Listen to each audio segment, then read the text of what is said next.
नमस्कार दोस्तों, Dilip car mechanic Yamunanagar Delhi.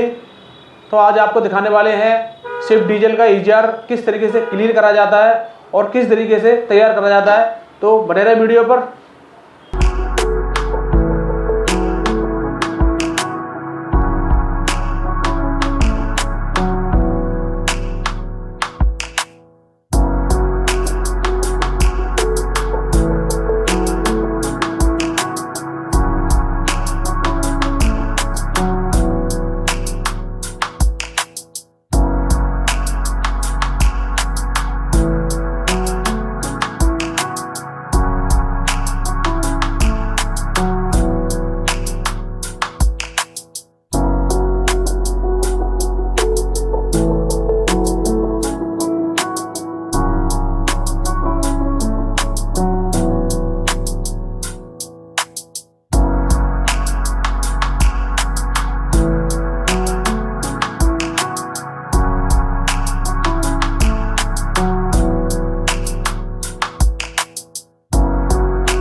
तो आप देख सकते हैं क्लीनिंग हमारी कितनी इस तरह से हो गई है।